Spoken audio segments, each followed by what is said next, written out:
Hello everybody, my name is Rahul, and welcome to Georgia State's AI in the Creative Industries speaker series.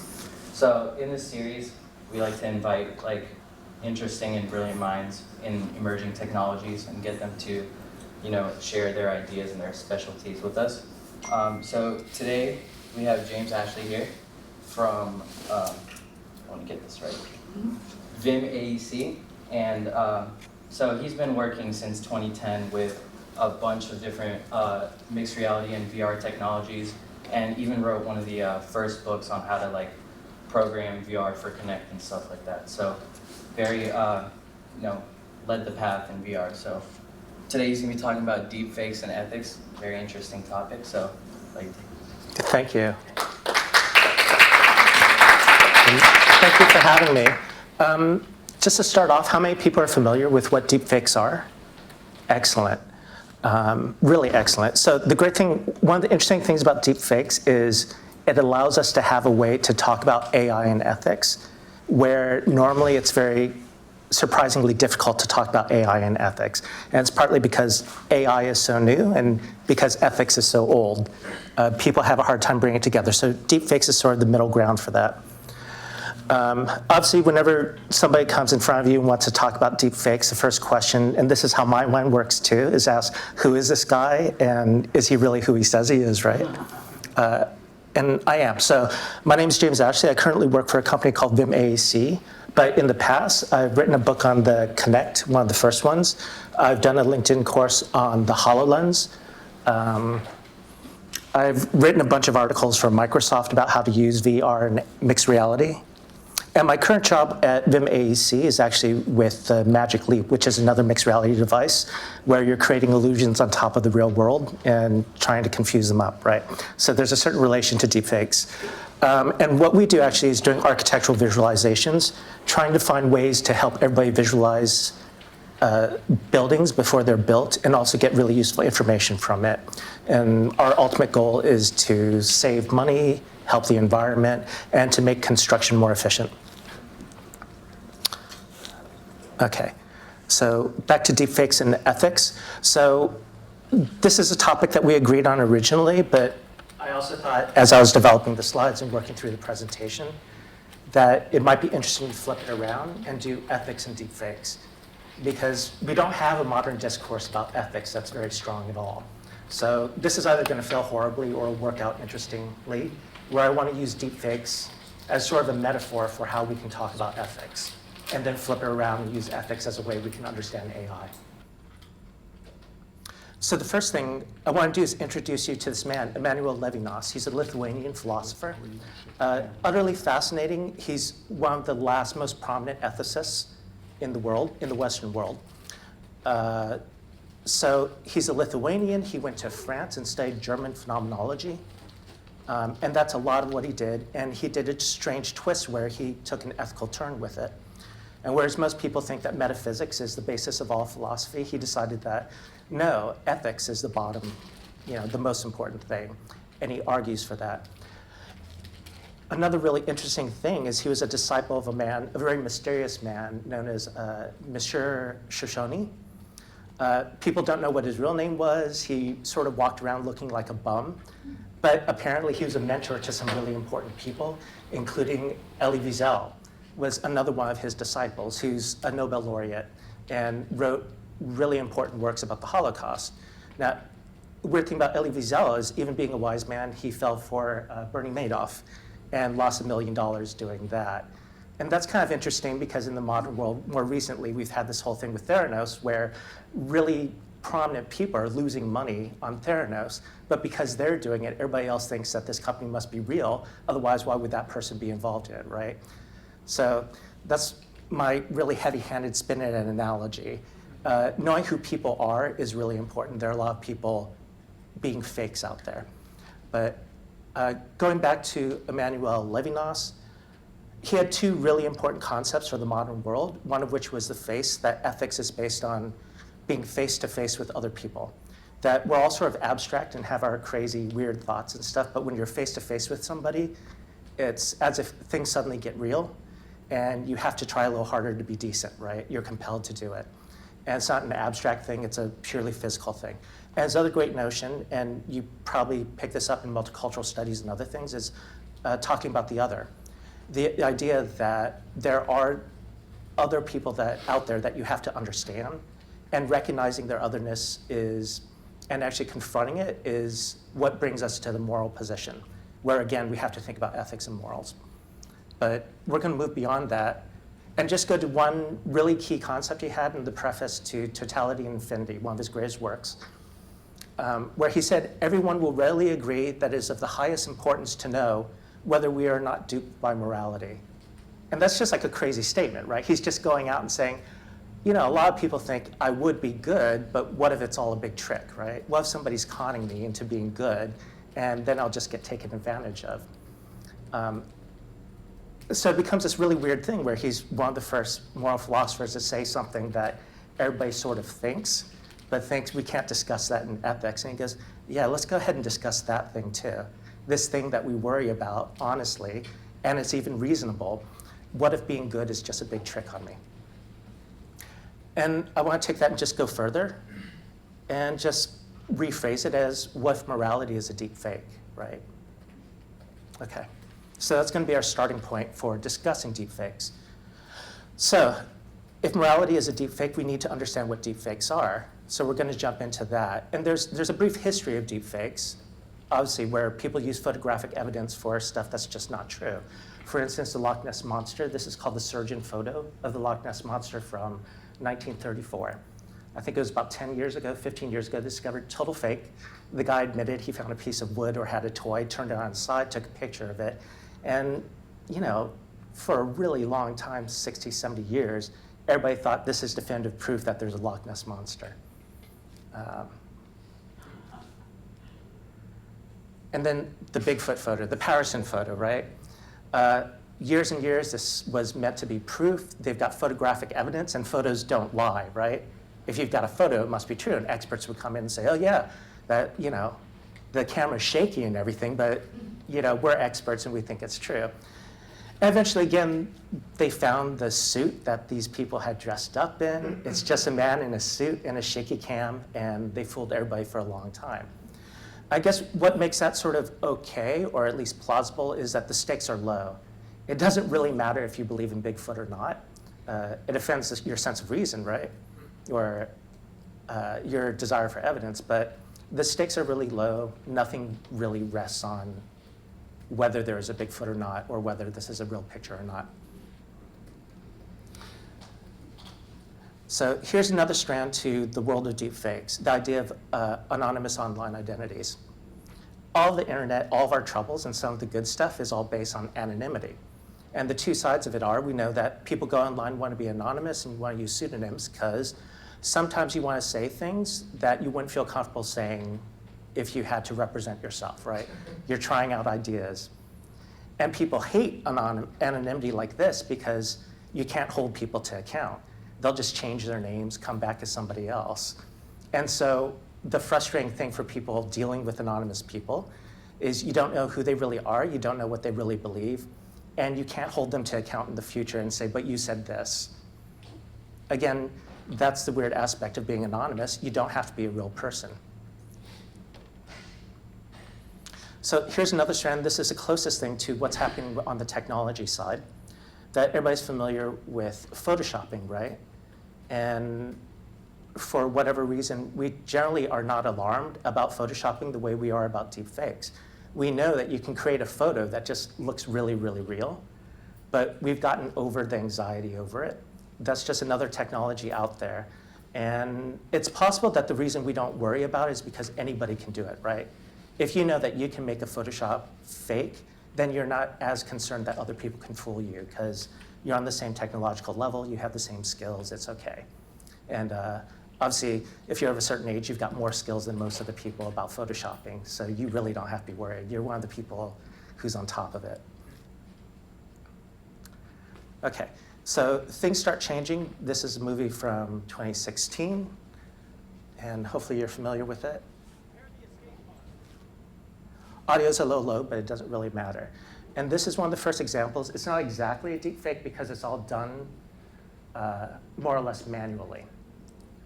but they've mapped the face of an actress and superimposed graphics of Carrie Fisher on top of it in order to create a young Princess Leia for the Rogue One movie.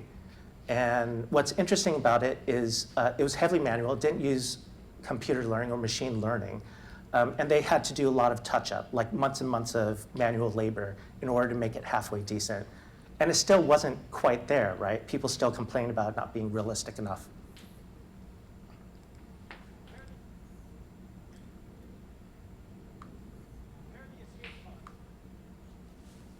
Good. So here's the flip side. So that's when people start getting interested, and there's an actual use case for switching out faces besides for your Snapchat apps or whatever. These are the low-end uses of using face swapping at this point.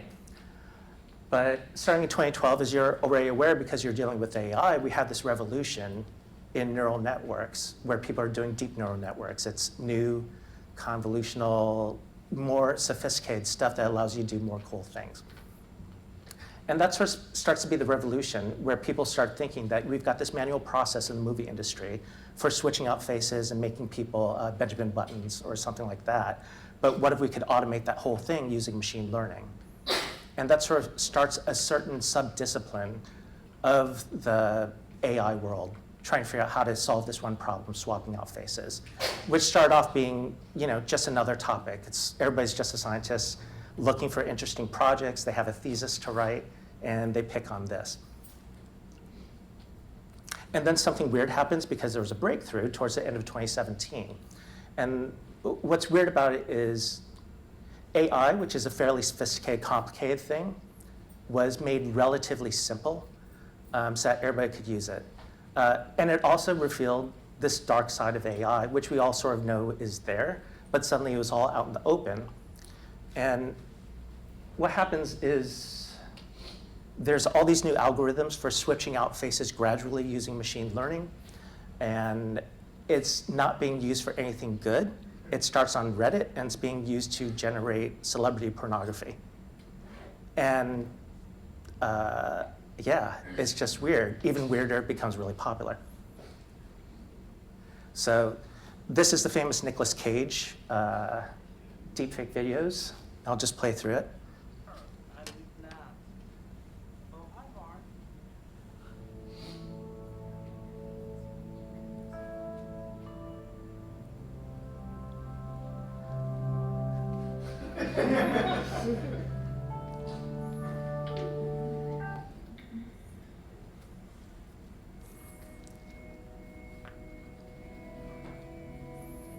As you watch it, you kind of can't tell if it's good or not good.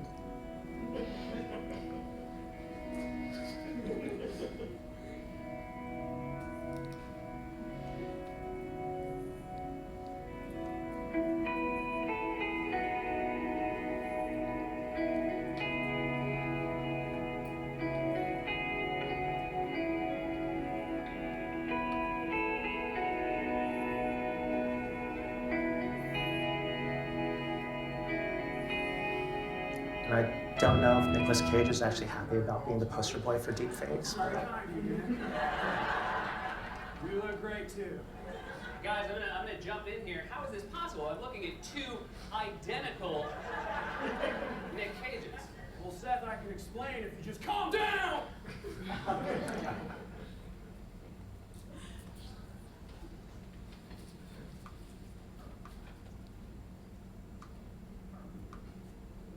Oops.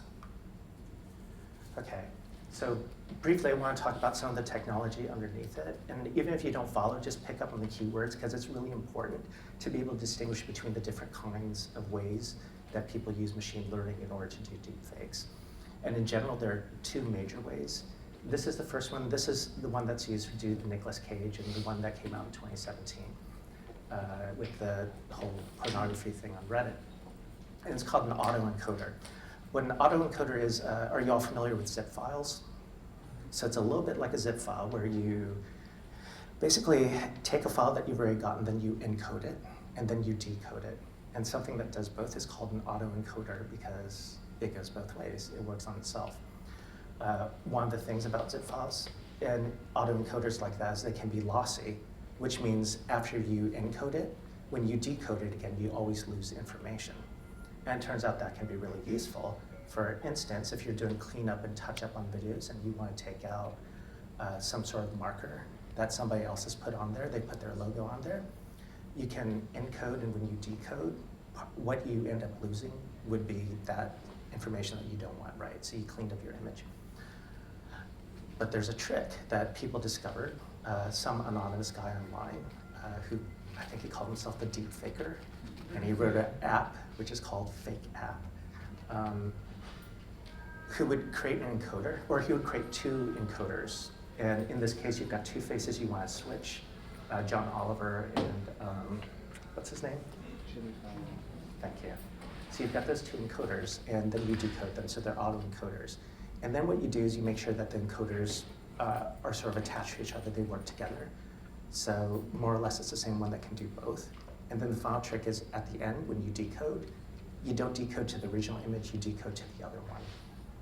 And if you do that, then you're doing a very low level switching out of the pixels in the video itself, and you end up with a new image.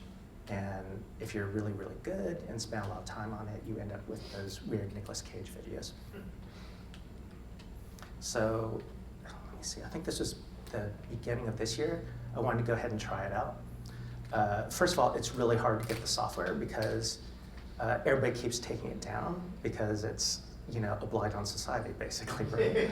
And not only were they taking it down, but when the guy who originally made it put it back up as Fake App 2.0 on his own website, people discovered that he put in a Bitcoin miner built into it, and then he created a sock puppet for himself on when people started complaining, and wrote back, I don't know why you people are complaining about this guy. He's given us this great software.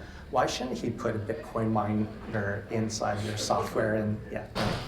So it's utterly bizarre, right? And that was the world, and finally the app isn't really supported anymore. There are some mirror sites that have it. They're pretty scary places to be on the internet. But I downloaded a copy of this, downloaded some necessary Python files, and other machine learning files that are actually pretty standard, and was able to start putting something together. And I wanted to talk you through this just so that you understand sort of the level of what goes on when you create these deepfakes. Because I think there's this impression out there that you've got these very sophisticated hackers or data scientists or brilliant people who are actually doing it, and that's not the case. This is like kiddie software, right? It's just 13-year-olds going on the internet finding software and just playing with it, mostly. So at the same time that's scary, it's not like there are bright people out there taking advantage of you. It's just the software, the same way that Photoshop is just the software, right? Anyways, so I had friends who suggested, because I was doing this in Holland, that I take Rutger Hauer and flip him with this actress Jensen from a bunch of movies, because they're two fairly famous Dutch actors. Okay, so this is the process. The UI itself is this nice little blue square. And the first step is extraction. And again, if you've done AI before, it all becomes really familiar. It's like standard data science stuff, except that now it's all exposed to 13-year-olds to do. And so they're learning the basics of data science as they're doing this, if they're doing it. And the first step is you extract information. So you need your source video, and you need your target video. And you need about 500 frames of each, and you need them to be very sort of variations. So you want different facial angles, different lighting, and so on to make it as complete as possible. And then you run it through a computer algorithm, and this is fairly old machine learning, which simply tries to recognize the face on each frame and cuts it out for you and throws away all the information that's not a face. And that becomes the source information at that point. So Famke Jensen and Rutger Hauer, this is sort of what it looks like when you actually do the extraction. It has gone through my video file, which I got off of YouTube, and cuts it up, and now I just have images of faces of each of them, and they're put into two separate folders. Okay. Next step is trim the training data, which, again, if you're doing machine learning, this is a common step. Not all of your data is good, and you want to get rid of any of the bad data. In this case, things that aren't actually faces, things that have more than one face, things that are too dark and can't be made out, because those things will distort your training. And so this is the app again. where the next step, once you've cleaned up your data, you have to train the autoencoder. This is a training phase of any sort of machine learning operation. And what I'm doing is I've got my data A and my data B, Famke-Jensen and Rutger-Hauer, and I'm creating a model. And the model is the algorithm, basically, that knows how to do these transformations and switch out faces. So want to guess how long it takes to do the training? So this is what it looks like, which is really neat. It had a visualizer, so as it's going, I get to see it getting better and better at going from one face to the other and then back again, as it's trying to train this model to be better at switching faces. And the loss quality is really important. I want to get it lower and lower, and that basically means that my model is getting better and better. So over a period of time, this is sort of what's happening, and you can see minor improvements. Okay, so after it's done training, and this takes about 20 hours, that's how long it took me to do, a 2-minute video. I finally go to the create phase because I've created my model that knows how to switch faces. And I say what my source video is and what my target video is. And in this case, I want to take Famke-Jensen and put her into Rutger-Hauer's role in the original Blade Runner movie. And here's what I ended up with. And it's not very good, and this is 20 hours of work. I was really disappointed.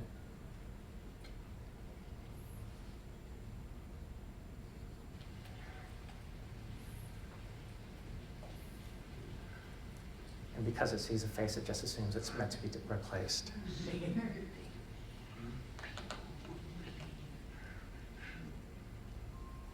Attack ships on fire on the shore of Orion.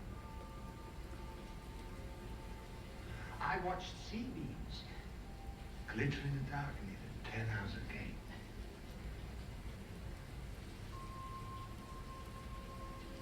All those moments will be lost in time, like tears in rain. Time to die.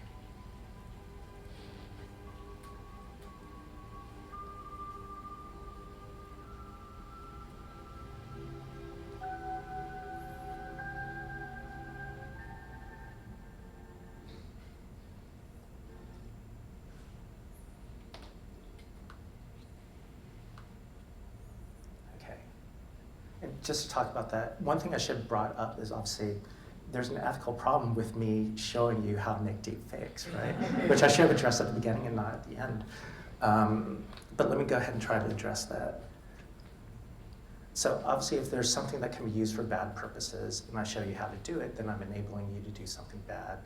Even though I think all of you guys are totally cool and wouldn't do that, I know, I honestly do. There's always the possibility, right?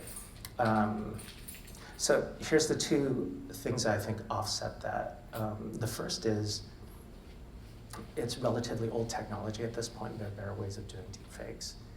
Remember, this took me 20 hours to have a video of that poor quality. So it's going to take a lot of work to ever be good at it in order to do something, anything like one of those Nicolas Cage videos.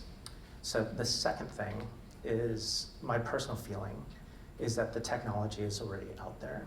So all I'm doing is giving you a feel for what it's like. And that's my goal, so that you can protect yourselves and understand what's happening, right? And don't feel a victim to it, but instead feel a little bit empowered because now you understand what the technology is and what it can do and what it cannot do, which is important. And the third thing is, if you ever try to do this deepfake stuff, you'll be cursing my name because it's a pain to ever get the software. And it's incredibly painful to get the computer going and actually run all of this stuff anyways. So honestly, if any of you could manage to do that, I think more power to you, as long as you do good things with it, like make Nicolas Cage movies.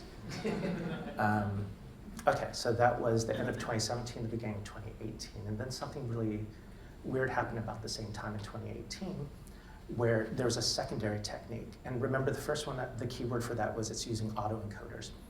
So the key phrase for this other technique of doing face swapping is facial landmarks. And this is a face of a really good friend of mine, Jasper Brekkelmans, who lives in the Netherlands. And he writes software using the Kinect camera. And remember, I wrote that book about the Kinect a long time ago. And what he did with it is he figured out how to use it so that it would pick out points on your face. And these are really the key points on your face. And it's similar to the techniques that are being used in order to do animation for video games and movies, where you put dots on the face and the face is animated, and they're able to animate 3D models using your facial movements, right? So he's created the software for this. And why I want to show you this image is so that you can actually see what the facial landmarks are, where you've got one in the middle of the mouth, one at the lower lip, upper lip, corners of the lips, nose, forehead, and probably about, I'm not totally sure, say 26 other points. Oh no, it actually can go up to 102 points on the original Kinect. It was tracking for landmarks. And if you have that information, then it's really useful because if you've got 2 sets of landmarks, you can start exchanging information between the two, right? So let's go a little further. This is a short video of what they did with this sort of technology. Being published altered video voiced by the actor and director Jordan Peele to show how easy it is to be convinced by so-called deepfake videos.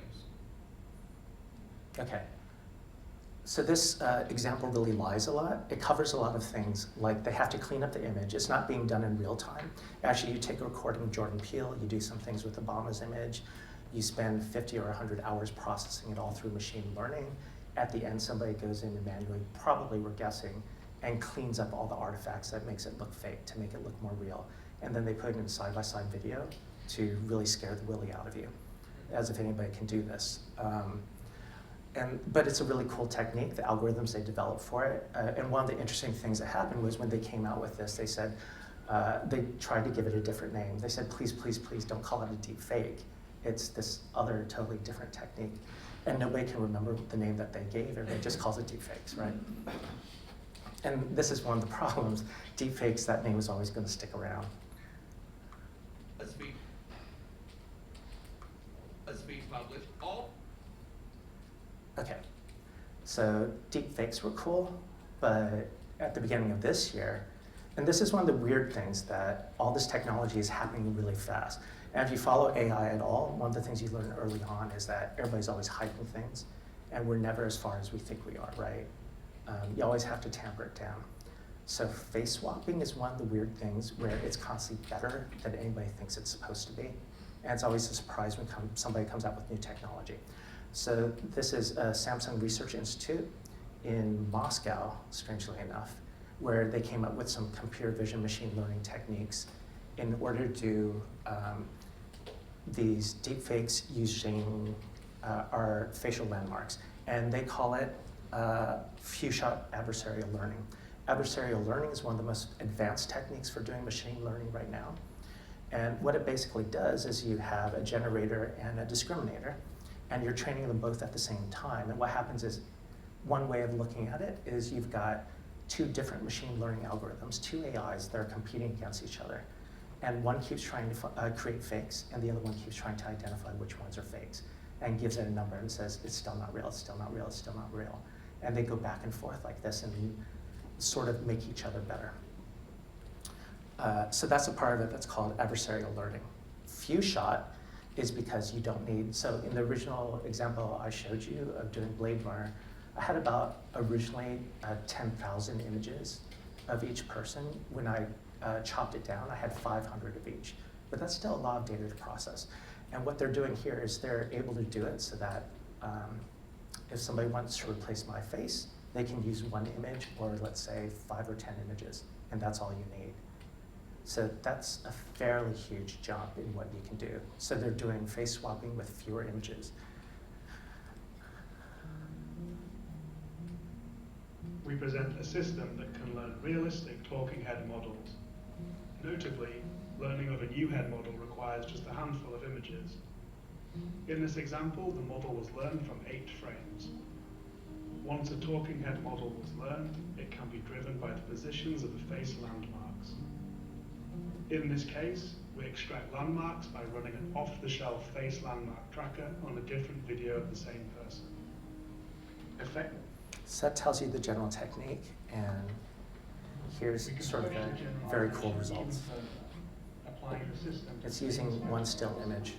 In each case, we automatically find people in the Vox Celeb 2 dataset with landmarks suitable for the animation of a particular portrait.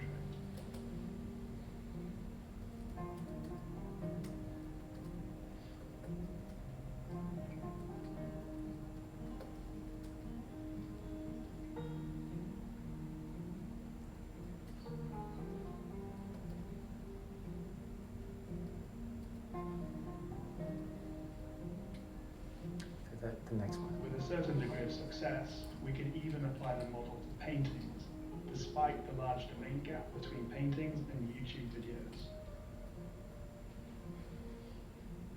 Here, we can see that in some cases, the model might be very sensitive to the geometry of the land trials. Driving Mona Lisa with landmarks from 3 different people results in videos with very distinct personalities. Landmark adaptation and tighter integration of our system with landmark tracking remains future work. Okay, so that's really cool. That was a research paper, came out not too long ago. And this is the weird thing. So September 1st, a guy in New Zealand tells everybody there's this new Chinese app called Zhao, which does this whole face swapping. So I got that, and the first thing I did was I immediately wanted to have it, right? But unfortunately, it's only on the Chinese store. Strangely enough, around August, Apple changed their policy so that you can't just create a new account with another region, which you used to be able to do. So now you have to be able to verify your account. So I tried doing that in Apple for days and days and could never get through because along with this change in policy, of course, if you're trying to log in as a fake residence in China, the Chinese are going through some political things right now where they just will not let you for their own reasons. Okay, so all in all, they're in the right, I'm in the wrong. So I gave up on Apple and went to Android instead, where they also had an app where there was a different process. Sideloaded an MPK after obviously setting a virus checker on it and making sure that the MPK that I got online wasn't all messed up or going to screw up my computer or my network. Sideloaded on an old Galaxy phone that I had, which had sufficient power. And then the trick was I still had to submit a verification phone number so that they could send me a text so I could get it back. But for some reason, there are all these sites out there for other people who are trying to get Chinese apps where you can rent a texting phone number for a short period of time, which was, anyways, so it was a lot of turmoil, and I finally got it. And nobody knew if this really worked or not because the hype was a bit too big. This is, cutting edge technology. So how does this technology that's just been announced in Russia show up in China and automatically get turned into an app? And that's still kind of a mystery, but here you go. 是我所有财产，包括纽约一栋商业中心值10亿美金，连巴黎、洛杉矶、东京3个，还有一批股票。 So the overall quality and realism is a lot better. Oh, I've got more. So my first thought was maybe it's only good trained on Asian faces, but it's not just Asian faces. It does white faces just fine. Okay. And we'll just keep going, and I'll talk through some of the stuff. This was cool because I get to see what I look like when I lose my hair. What's even more fascinating about it is we talked before about the few shot photo thing, right? So the setup to get a picture of me was basically about 10 seconds of video. And that's all it took. And they had enough pictures in order to start replacing my face into these scenes. Choose life, choose a job, choose a career, choose a family. It's an old movie called Trainspotting, but this was fascinating because he's actually moving, but the face seems to stick. And it's all working on an old Android. It's doing cloud processing, but again, what would happen is when I would pick my target video and pick the face I wanted to put into it, it would upload it, and it really only took about 30 seconds to come back with the complete thing. Again, that's nuts. The technology isn't supposed to be this good.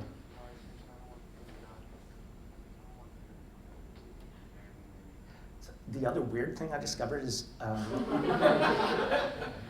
end up getting their swagger too. So I get Brad Pitt's mannerisms when I'm doing this. And the female faces are interesting because with those earlier things, when you do gender swapping, it's really obvious, it looks bad. Whereas this, I'm not saying it looks good, but it looks real, right? I think I look great in this. Both sides.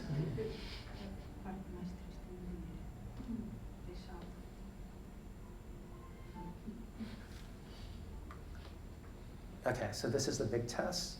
Total gender swapping all the way through. We were only 11.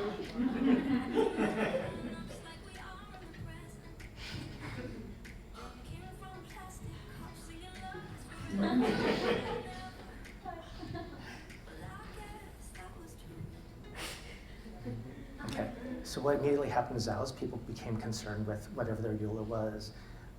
Lots of sharing sites and social sites and apps refused to allow people to upload these videos. And again, it's because people are freaked out by deepfakes, right? The notion being, if you've got that much power that you can flip things out, who knows what else you can do? And people tend to think you're probably malicious. And so all the sites refuse to let them upload. The site is, the app itself is just in a really weird state right now. Whereas on the first few days it had, tens of thousands of downloads. That went down, the reviews started getting worse and worse, and it was mostly because people said, we don't think we can trust you because deepfakes are scary, which is legitimate. So some things to know about the Zao app, which make it really fascinating. There are a couple cheats going on. One of the cheats is they're doing really short snippets for the target videos. And I would think that kind of tells you what the limits are of their technology, that they're good with small things, but maybe not so good as with big things, right, for speed. It's also highly curated. My guess would be they've only got 200 target videos. And it's not like you can ever upload your own videos. You have to use theirs as targets. That sort of makes sense, especially if they're doing landmarks. They have to do landmarks for all those things, and that probably takes a bit of time. But it also suggests that they've got a lot of other optimizations, probably with shading and other things in order to make it work well. The really cool and scary things about it, as far as where the technology is how few source images you need. So if I'm doing this in 5 or 10 seconds, I'm guessing 30 images max in order to do a good deepfake like this. And then the other thing is the fast processing, that once I upload to the cloud, their machine learning in the cloud is able to flip it around really quick.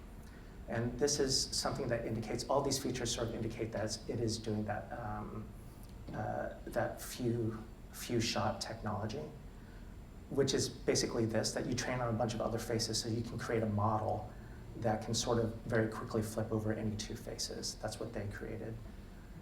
And it seems like this is doing the same thing if they're able to do turnarounds in only 30 seconds, rather than what I did last year, which was 20 hours, right? With much worse results. So let me check on time. Okay. Okay, so then the other big thing that sort of dropped, and remember, this is the beginning of September, this came out towards the end of September, where we are now. Hao Li, who really is a pioneer in this whole thing, now estimates that we're 6 months to 1 year away from having deepfakes that you can't really distinguish from the real thing anymore. So that's, again, that sort of milestone that nobody thought we'd be able to reach. Nobody expected it, nobody particularly wanted it, but we're here. Whoops. Okay, so the next thing I want to do is go ahead and give you some ideas of using the older technology. How do you identify deepfakes? And with the Star Wars one, I think it's pretty easy because the uncanny valley, your brain is basically developed to spend most of its time just picking out emotions on other people's faces, right? To find out if they're lying to you or not, to find out their emotions and how you want to deal with it. And as good as this is, you sort of have that feeling that there's just something wrong with it. And one of the interesting things is if you take still shots, it's not so obvious. It's only when it's in motion it's really obvious that this is a fake.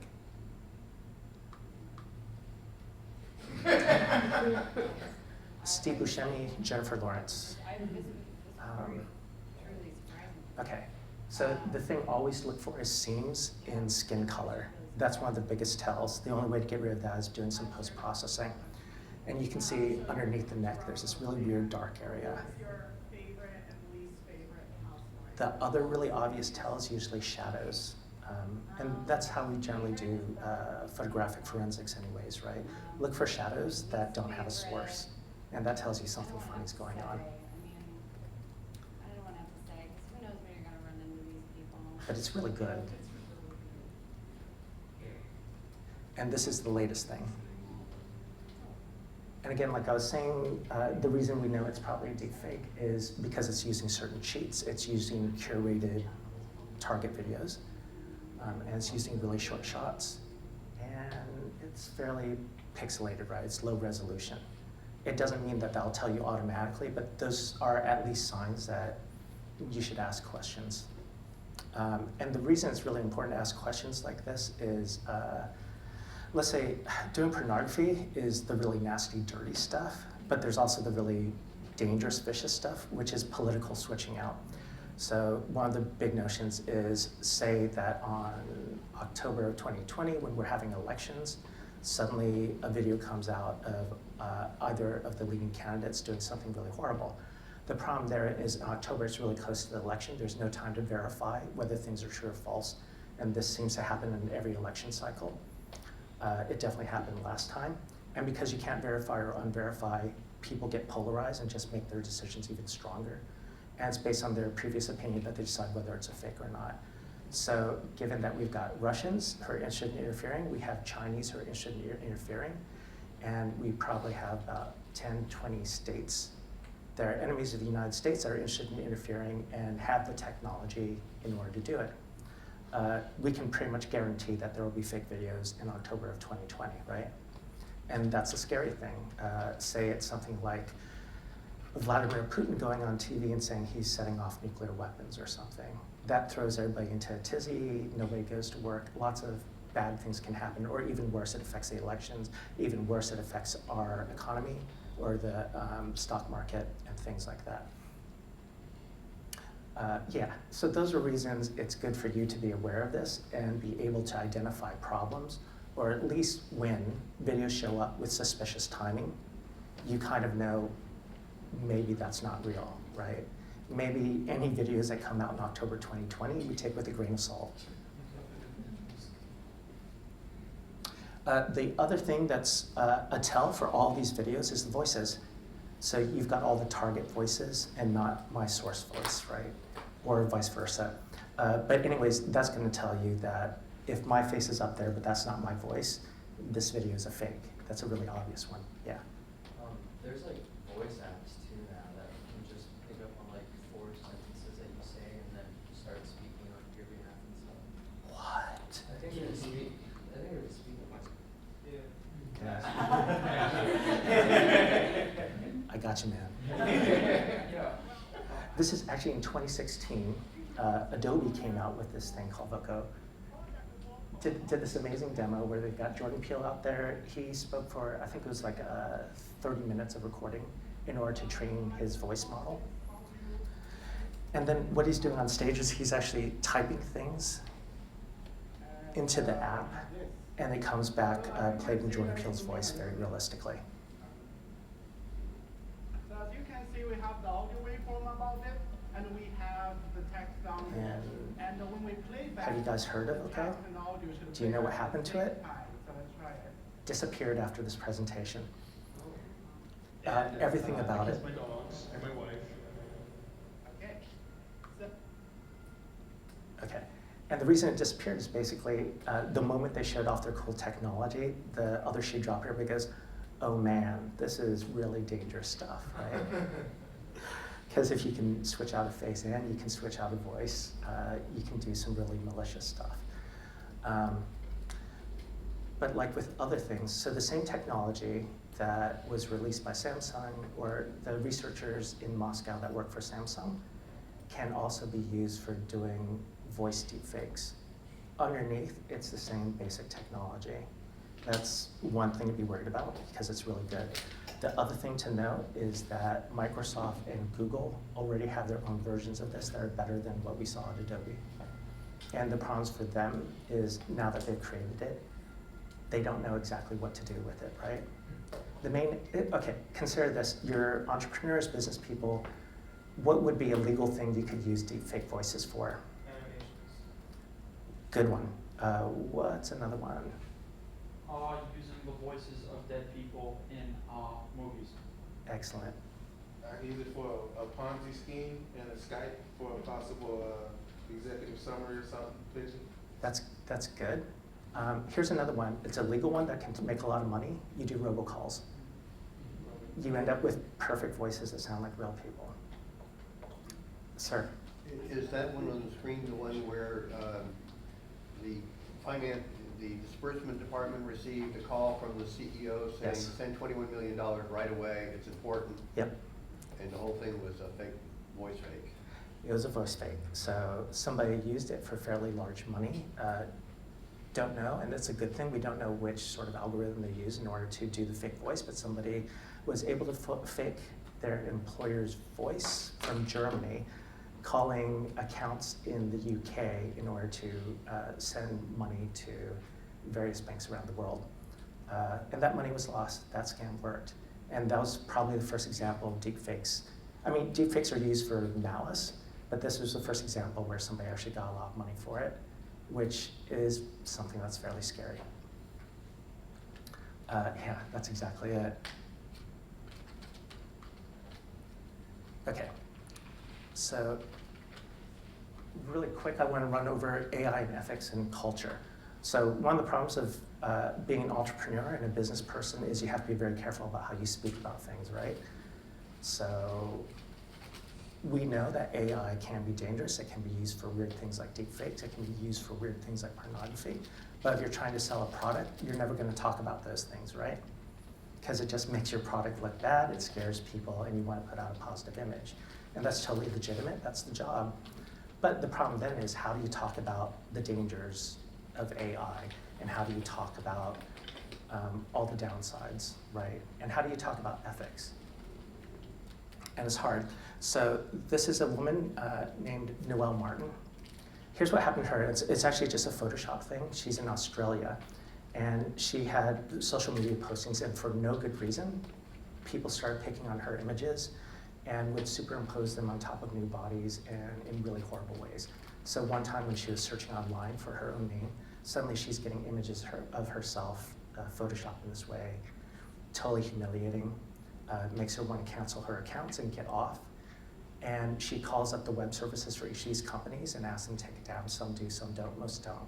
It turns out there's no legal recourse for it. And her position is she's fighting against something that's too big. There are people out there who, for no good reason, because people are like this, they become trolls, they become malicious when they're anonymous, who just decide to keep doing this and aggravating her because they could. And she had to deal with this for a long time until she decided that she could either hide altogether and try to disappear, or she could just fight against it and do something. And she went for the latter. Instead of trying to hide her story and the embarrassment, she decided to own it. She did a TED talk about her situation and just showed the images and said, this is what people are doing to me, and it's important that everybody knows about it, and it's wrong. And that's how she took back her voice, right? This is how she took back her identity that other people were trying to distort. She went on to push for legislation in Australia, where originally they were working on legislation against revenge pornography, which is also a problem all over for some of the reasons. And she said she got them to add an addendum about altered digital images. That suddenly gives enforcement power so that police forces in Australia, I believe this is true, could go to servers that are offshore in other countries and have some force in order to say, you need to take these images down because you can't have altered images of people up there. That's not fair game. So she started talking about it, she made sure people knew about it, and then she got legislation passed. It was originally local, then it became in a whole province of Australia, or a principality, or I'm not sure, a state. And she's just trying to get everybody to take it seriously, this whole new problem of digital altered images. And here, we're not even talking about deepfakes yet, right? This is just traditional Photoshop. Okay, so that's the good side, and I'm gonna pick on Microsoft, and it's not unique to them. They're actually better than most, but it's hard for corporations to talk about ethics because in a lot of ways they have to answer to their shareholders ultimately, and they have to make income. So in the case of Microsoft, they've done a really great initiative about AI and ethics, where they write books about it and talk about it a lot, and they form study committees, and they have people embedded in teams that are always talking about, if we're gonna do AI, let's understand the ethics of it so that we can do it well. And two of their leading people, Brad Smith and Herman Shum, I think that's his name, worked together. Harry Shum wrote intros for this book that as a corporation they came up with to talk about what are the problems and benefits, and let's talk about AI seriously in the workforce. And they came up with some serious problems. First one is AI is going to transform the workforce, and people are going to lose their jobs and change their jobs, and we have to be aware of it. And because that's going to happen, ultimately it's all good, but we have to worry that there's going to be shortfalls. And so we have to improve our social net in order to help people who are transitioning between jobs. That's one of the big things. And the other thing they really point out is this notion of bias in AI. So bias in AI is about the data sets that you have when you're training your models. If you have the wrong ones, it's not going to be so good. For instance, when I was talking about the Zao app, I mentioned that I wanted to know if it was as good with white faces as it was with Asian faces, because probably they trained their AI on the Asian faces. And this is a real thing, where it can cause implicit systemic discrimination if your AI starts identifying people in a certain way, right? So it's just, again, something to be aware of. So this was a great thing. And about the same time, or a few months later, after they came out with this book, they got all this money, about $400 million from the US military, special advanced technology forces, to use their HoloLens mixed reality goggles on the battlefield. And there's a lot of iffiness about what it's really for, but if you look at the documentation about how this was sold, it seems like the real idea was the military wants to be able to look at something and then kill it, right? Interestingly, the HoloLens 2, which is what they're selling, has eye tracking. Interestingly, the Magic Leap, which came out last year, which was also trying to get a contract with the military, also has eye tracking. It does a lot of other things, but yeah, so it's kind of a brave new world, right? Fortunately, I don't think the technology is there yet, but it's fascinating that the military is interested in it, and it makes sense. So here was Microsoft's response. They're really good up front about talking about AI and ethics. But when it came to this, they had about 50 people on campus, which is actually really small. I'm disappointed, who protested against this and said, why are we selling our AI technology that we put in for eye tracking to the military at this point? And Brad Smith did the best he could and says, well, we support our military. What's wrong with that? And there's lots of just war theories, so sometimes wars are okay. It's not the case that all wars are bad. Therefore, we should be able to sell our technology for good wars or bad wars, right? The upside to it is our military. And what's weird about that is, even though they're so thorough about AI in other circumstances, when it finally comes down to money, they're very brief about it and there's no discussion about it. And this, again, is the problem of AI in the corporate space. I'm sympathetic because it's really not their job to be moralizing particularly about these things, right? They're a corporation. On the other hand, somebody has to moralize about these things. Somebody has to call out and say, I don't know if it's a good idea that we use AI in order to kill people. Or at least the question should be raised and we should have a conversation about it, yeah. Okay, And then he says a bunch of other things. Basically, there are lots of discussions, a lot of points of view, and in the end, we're business, and what's wrong with supporting our military? Okay, so here's some tentative ethical conclusions, and this should end it up very quickly, hopefully. So this is back to Levinas. His philosophy came down to the face that ethics really matters when you're face-to-face with another person. That's when the questions rise, and you have to actually explain to somebody what you're thinking while you do what you do. And he says, face and speech are interlinked. The face speaks, it talks, and is the essence of the person that makes this possible and kickstarts any conversation. He speaks like a philosopher. But the point is, the face starts it, where you have to get real, and that starts a conversation about responsibility and ethics. Just every day around the dinner table, you have to be a real person when you're dealing with people face to face. Earlier, I rebuked the notion of sight to describe an authentic relationship with the other. It is speech, and more precisely, the response or responsibility that is an authentic relationship. So morality is based on authentic relationships, and if you have an authentic relationship with another person, you have to be real with them, right? So you can't give bogus answers or things like that. And this is one area where we can make a distinction between when we're ethical and when we're something else. Okay, so one thing I would pull out of that is corporations are just ill-equipped to deal honestly with ethical issues. It's not their job. They're out to make money, and even if they have goodwill in order to try to be ethical, they're usually going to get compromised, right? They're going to hold back. Number two, the reason I think that corporations are ill-equipped to do ethical decisions is they don't have faces. Any spokesman for Google or Facebook can always be switched out with somebody else. Even CEOs get switched out all the time. So if one person goes out there and takes responsibility for something, in a year they could be gone, and suddenly somebody else is there who says, I never said that, why is that my problem? So because corporations don't have a consistent sense of responsibility, again, they're ill-equipped to handle ethical issues. So then the question is, who does ethics then in AI? Because I think we're all agreed, especially with deepfakes, a lot of ethical issues come up with AI. But I think we can't trust corporations to deal with it just because systemically their hands are tied and they can't. Okay. So the problem then with AI and deepfakes and why it's an ethical issue is because it has to do with identity and has to do with stealing faces. This goes back to Noel Martin. Successful moral action with regard to AIs is going to be carried out by individuals and not by corporations, because this is something that has worked in the past. And finally, when Photoshoppers stole her face in order to humiliate her, she was able to take back her identity, take back her face by speaking as a real person and tell other people at a real level, this is what happened, this is how it made me feel, this is what I think is right, a right course in order to fix that. And that's the basics of ethics in AI. It's going to be an individual thing, and it's hard, but it has to do with speaking authentically to real people.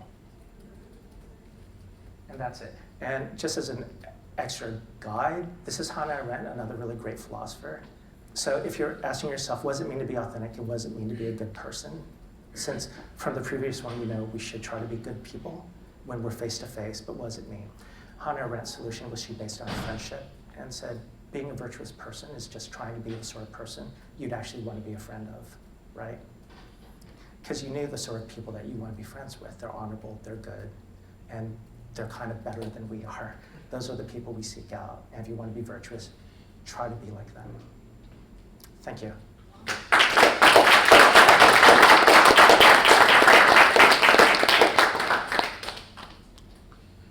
Questions? I got one.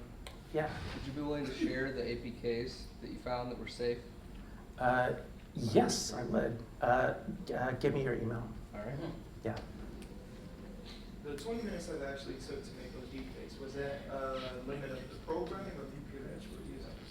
The 20 hours? Yeah, I said 20 hours. Sorry, 20 hours, my bad. That's right. A little bit of both, but it's most of the process. So with a really high-end machine, you could probably do it in 5 hours. Yeah, but that'll be an expensive machine. Has anybody ever tried?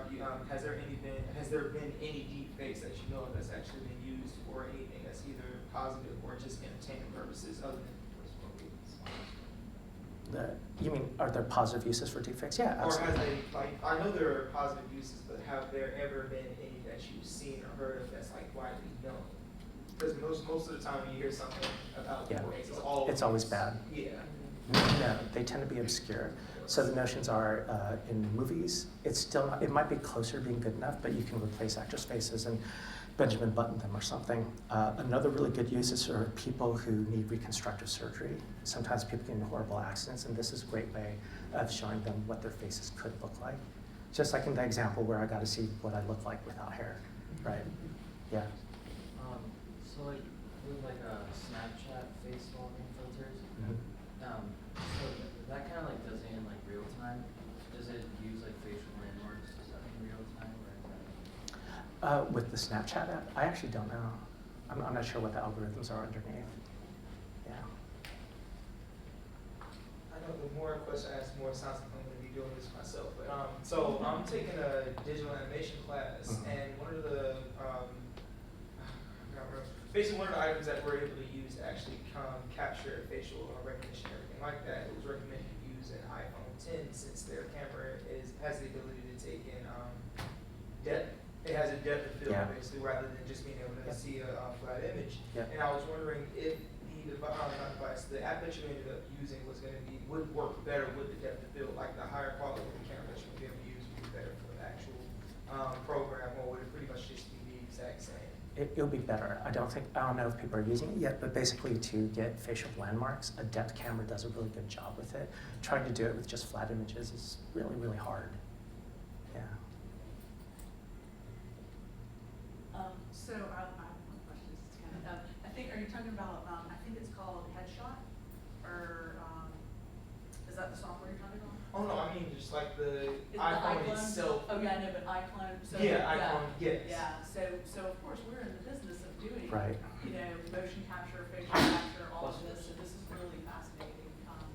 But so my question goes back to, I thought you did a really fascinating job of kind of really digging into the ethics and owning a face and owning a voice, and but in this sort of post-privacy world that it seems like we could possibly be heading into, so they're either we get control of this and we start saying taking someone's face is like taking someone's money and you can't do it and you're a criminal.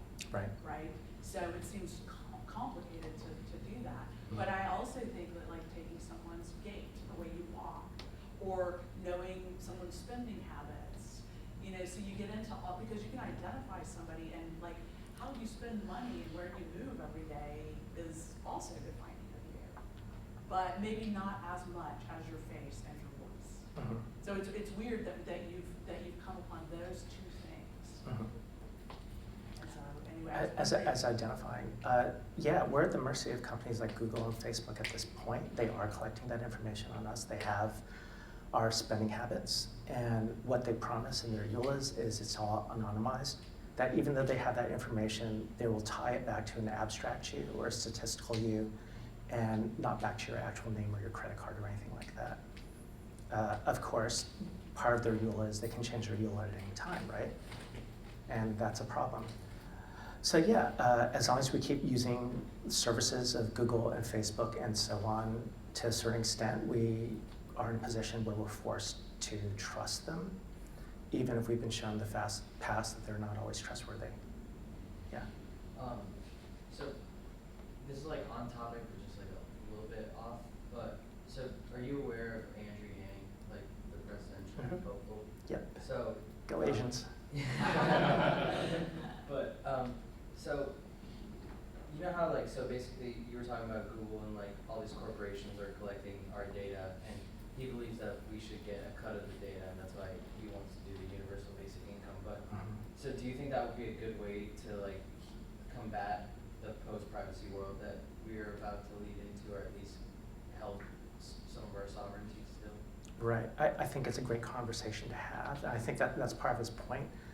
Once we can start talking about solutions, even if they're not the right solution, then we'll start having that ethical conversation about what's fair and what's not fair, right? But one of the things he points out is we're just not having that conversation at all, I think, right? And that's the biggest problem. partly because we've all just sort of accepted early on, I want Facebook, I want Google, check, and we've decided that we're out of it at that point. And I think what Andrew Yang is trying to point out is, yeah, you're not done. Even if you've signed something over, you can still have a conversation with it, and we as a group can change these companies' minds about what's fair. So I just have one more comment sort of along those lines, and along what you said is that, like, if you think about like where you live, your house, you lock your door, you hide things away. There's so many nuances to the ways that you protect your physical body and your physical things, and we need to have a lot more different strategies and nuances for how we protect our digital identities. So maybe we think about that.